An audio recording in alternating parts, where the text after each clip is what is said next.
This is the Witch Creek. It's tied in memory of Denny Landguth, who spoke with great reverence about the Bitch Creek and how many fish it caught for him in his lifetime. And it's a hybrid between a Bitch Creek and a river witch, which is tied by Phil Camara. And this has become one of my favorite stonefly attractor patterns in my box. Hope you like it.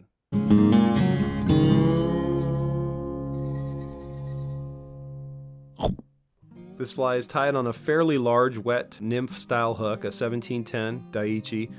This is a size 12 with a 5/32 bead. Go ahead and get the bead placed on the hook that I've already pinched the barb on, and then get a base of thread started, the 70 denier ultra thread. This is black. The first step is tying in those white legs. Instead of using rubber legs, I like to use super floss. It's just a thinner profile, stretchier, it's more durable over the long term, and it has a little bit of shine to it.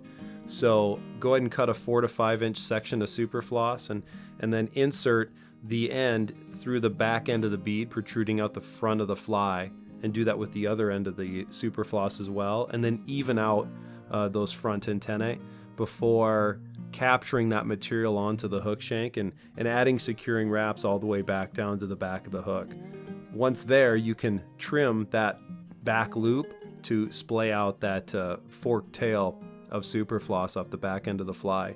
A very prominent feature of the Bitch Creek and a prominent feature of the Witch Creek as well. I like to add a little bit of UV resin on the front end of that super floss just to make sure those antennae stay splayed out on the front side. So just move the bead back a little bit, add a spot of that UV resin, and then hit it with the torch to set it into place. And then you can add a few securing wraps.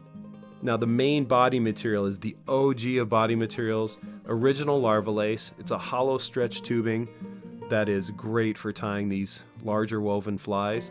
So black and red for this dual colored stonefly pattern. The top material that you want as the back of the fly should go on the opposite side of the hook.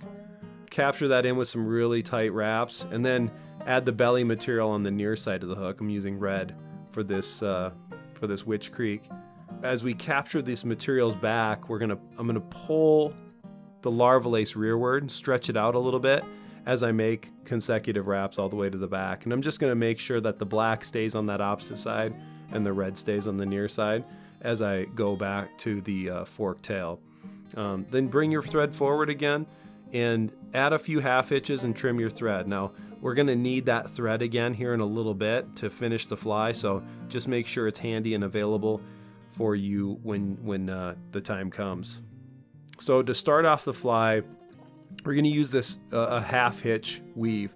So you just basically tie an overhand knot with the materials and then split the middle where they connect and put the middle section over the top of the fly. And again, you just want to make sure the top color, the black, stays on top of the fly and the red stays on the bottom. Pull the sides directly out from the fly. Don't pull it up or down. Just kind of pull it straight out and get it really tight and secure before you move on to the next step. For that, we're going to invert the fly. We're going to use an over-under weave technique. So you're just basically going over the bottom with the belly material in that red material, and then sneaking that black material over the top of it, and then back under to go over the top on of the fly. And you're just going to do this all the way down the hook shank, making consecutive wraps in a nice tight woven body. Once you get to the front and you don't have any more room for that red belly material to fit behind that bead, then you're going to pull both sections of Larva Lace straight up and hold them tight, and then you're going to reapply your tying thread. This can be a bit tricky, so just take your time, get it secured behind the bead of the hook, and then you can add a few wraps of thread over the top of those Larva Lace tags just to make sure that they set in place and they're not going to slip out on you. And then you can make more securing wraps before pulling that Larva Lace, stretching it out up top, and then trimming it flush with the fly. It doesn't matter if it looks a little goofy behind the head, because we're going to add some mohair plus dubbing, and this copper black looks super awesome on this fly.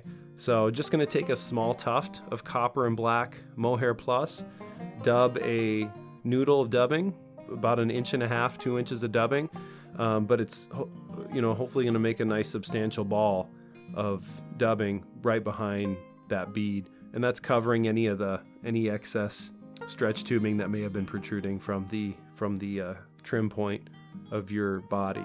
So add a few half hitches and a whip finish, and then you can trim your thread. And the final step is just brushing out that dubbing and making this attractor pattern look as buggy as possible.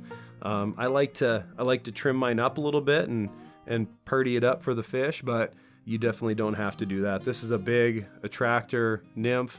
You're going to fish it in stained or fast turbid water, and fish are going to grab onto it if they see it. The buggier the better. So this is the Witch Creek. It's a combination between the River Witch and a Bitch Creek, and it's tied in memory of Denny Landguth, who loved the Bitch Creek pattern.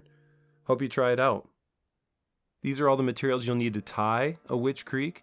Support your local fly shop. Go down there and ask for Larva Lace by name, and make sure that they are carrying the best high quality synthetic fly tying materials on the market. If you can't get it at your local fly shop, get them online at hagensfish.com, or you can call Lori at the shop to get set up. Make sure you check out our Facebook page and click on the pinned post on top to sign up for our newsletter. We've got a lot of great content coming out every single month, and would really appreciate your feedback on that. As always, share your finished flies at the Fly Tying University Facebook page. It's a community for all fly tyers. And Larva Lace is a proud partner of the Fish Stories Archive, which is still online with hundreds of fishing stories from all around the world. Thanks for tying with Larva Lace. Thanks for being a part of our community. Please like this video, share it with your friends, and subscribe to our channel so you don't miss future content. We send out one video every single month, and more will be coming in the future. Tight lines and well-tied flies from Larva Lace.